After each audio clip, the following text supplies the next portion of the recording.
yang di belakang gua adalah pasar besar. Segmen kali ini gua pengen ngajak kalian buat jalan-jalan ke pasar besar ini sama gua. Tenang aja, gua mengikuti semua protokol kesehatan. Dan kalian jika ingin skip, langsung aja klik timestamp yang ada di bawah.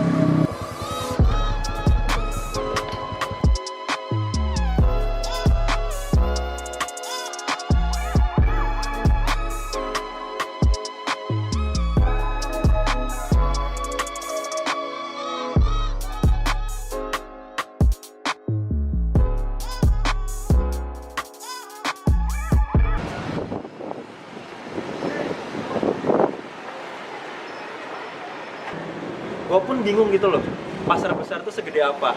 Karena kalau ditarik di map udah terlalu besar gitu, bener-bener gede. Dan pasar ini menampung lebih dari, gue nggak tahu, lebih dari 5.000 orang, 10.000 orang, gue nggak tahu. Tapi ini merupakan sebuah area yang sangat penting.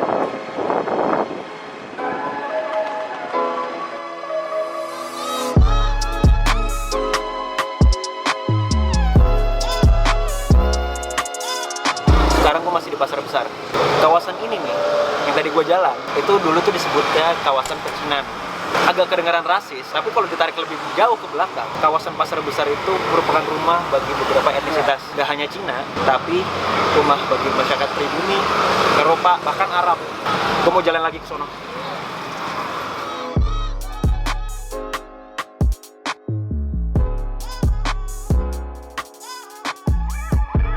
Sekitar tahun 1914 sampai dengan 1924, pemerintah Kota Malang melakukan renovasi dan mengambil alih kawasan pasar besar yang dulunya milik swasta agar lebih tertata dan berbentuk bangunan pasar yang layak. Tapi kok tiba-tiba ada mutilasi gitu ya tengah-tengah pasar besar gitu? Sebenarnya mutilasi itu terjadi, ya bisa lihat sendiri tadi yang di mana video Mamat itu naik tangga. Itu kan benar bangunan yang gak terpakai. Jadi karena saking besarnya, bangunan utama pasar besar itu ada 2 lantai yang gak kepakai gitu. Dan digunakan sebagai parkiran juga. Parkiran. Nah, yang dimana bangunan gak kepakai itu, bangunan 2 lantai yang gak kepakai itu ada tempat orang tinggal, pengemis jalanan segala macam tinggal di situ. Dan pada akhirnya ada sempat kasus yang geger pernah viral itu kasus mutilasi. Nah, berarti Mamat udah menginjak tempat mutilasi. Ya, gue juga nggak tahu sih sebenarnya mutilasinya di mana. Kayaknya karena kan bau pesing kan di situ kan. Masa sampai sekarang aja jejak baunya. Yang kemarin kita situ bau pesing kan. Ya itu kan gue yang kencing di situ. Oh lu. Oh iya.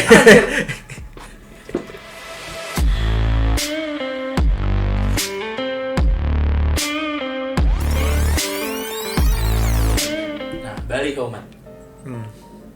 Kenapa ada dia ya? Ya, nama juga mungkin ini ya, orang butuh makan gitu. Tapi masih 2021 anjir. Terus banyak uang, jadi bingung mau dikemanain duitnya. Ya udahlah, kalau gue banyak uang, gue juga naruh muka gue di situ. Buat apa anjir? Ya nggak apa-apa, dukung saya gitu. Kayak gitu.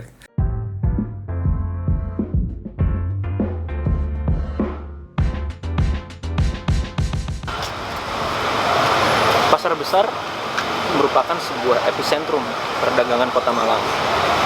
Salah satunya adalah selain di pasar besar, pemerintah Kota Malang juga memberikan lokasi lah ya bagi pedagang-pedagang untuk memperdagangkan hasil jualannya. Misalkan di Pasar Belimbing, Pasar Dinoyo, dan bermacam-macam pasar-pasar lainnya.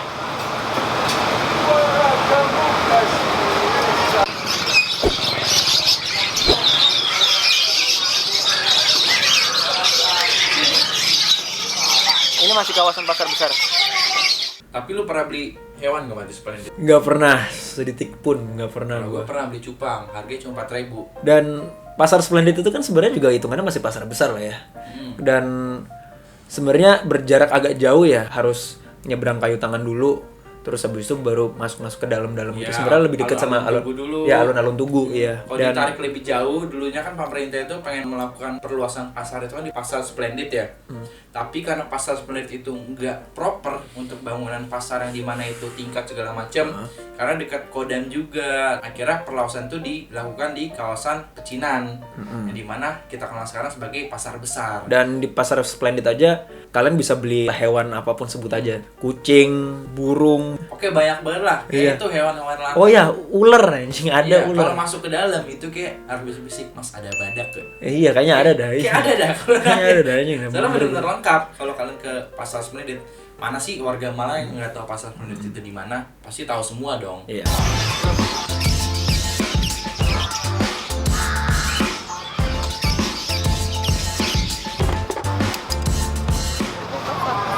Ya, jadi kita lagi di pasar besar. Selain sayuran, selain buah-buahan, selain perhiasan, pakaian, garmen, sini juga ada somai yang paling enak di pasar besar. Sebenarnya gue baru pertama kali sih, tapi kayaknya enak. Ini apa nih, Bro? Ini juara. Apa, Bro, itu, Bro? Degan. Degan itu kalau di orang-orang Jawa Tengah, terus juga di kayak Jakarta mungkin es kelapa, tapi di sini degan. Terus, Bro.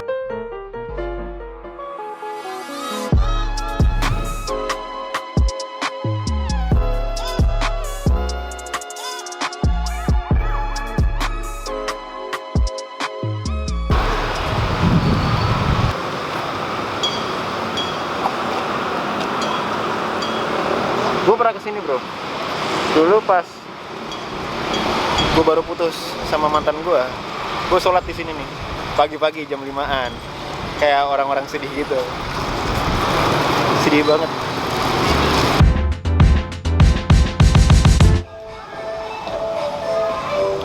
Sekarang gue lagi di alun-alun.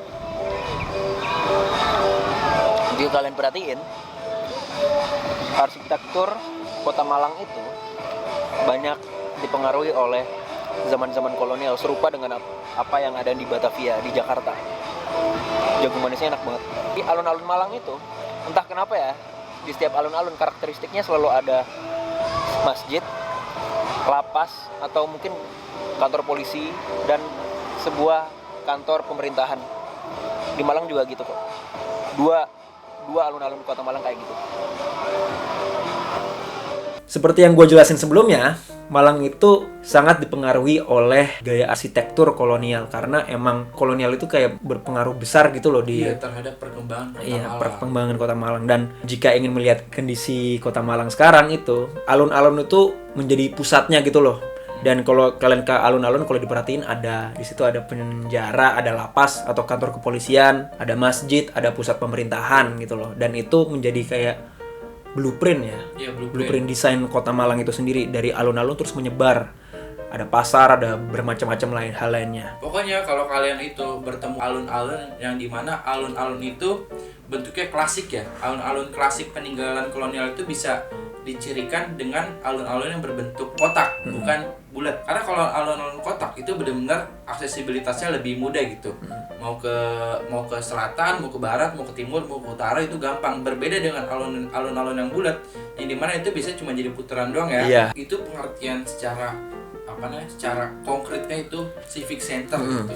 Karena kalian mau kemana-mana itu gampang. Kalau peninggalan kolonial itu lebih mengedepankan pada aksesibilitas. Jadi untuk mereka mengontrol sebuah demografi, sebuah masyarakat itu gampang. Jadi mau ke sini gampang. Jadi kayak gitu.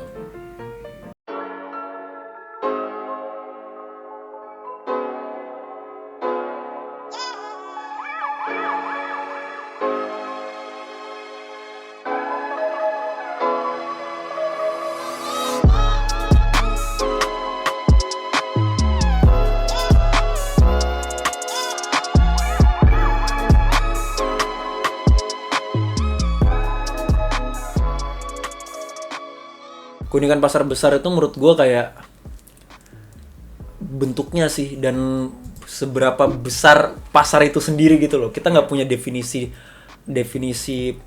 pembatasnya gitu loh, dari mana sampai mana sih pasar besar, dan kita bisa beli apa aja nggak sih di situ? Iya, bisa beli apa aja. Mungkin kalau ibu-ibu pasar besar itu udah mengakomodir semuanya gitu. Bisa beli kain mungkin. Bisa beli kain, bisa beli garment. Ada toko kopi, Toko terus kopi. Mulai dari toko kopi yang benar-benar tulisannya toko kopi. iya, bener-bener toko kopi. Istilah toko kopi itu ada tempat kopi yang paling murah, ada juga toko kopinya yang paling mahal gitu. Yang mahal tempat gitu loh. nongkrong gitu. Dan berbicara soal kosmetik juga ada yang namanya Aster dan ramah banget buat mahasiswa gitu loh. Kosmetik yang paling murah nyampe yang paling Mahal itu juga ada di situ. Di situ juga ada kulineran kayak rawon nguling, rawon berintik, rawon tesi. Bahkan di dalam pasar besar sendiri juga ada makanan yang kayaknya kita juga nggak tahu apa gitu loh. Iya. Yang jelas pasar besar itu sangat layak buat dieksplor. Ketika kalian nge-explore lagi, kalian akan menemukan hal baru juga. Salah satunya hal baru itu adalah kucing. Kenapa kucing anjing? Gue lebih demen anjing. Karena gue suka ngeliat kucing pas lagi jalan gitu. Kayak dia tuh tiba-tiba jalan selfish gitu kan egois kan kucing kan. Jalan terus nengok kanan kiri. Lebih demen anjing gua. Jadi gue demen suasana pasar karena kayak gitulah. Apa namanya? Dapat mengakomodir Kucing. Gue kucing makhluk hidup. Aneh anjing.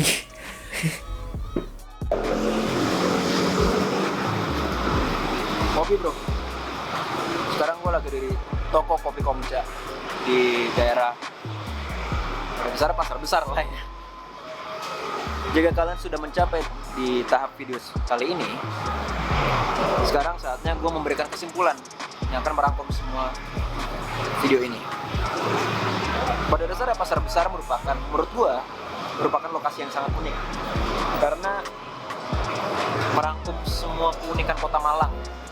Dari latar belakangnya yang ada unsur pecinan, Arab, Eropa, dan pribumi, semua ini membuat kota Malang itu menjadi sebuah hal yang unik. Ditambah dengan unsur sejarahnya, kalau ditarik lagi, pasar itu merupakan sebuah hal yang kekal.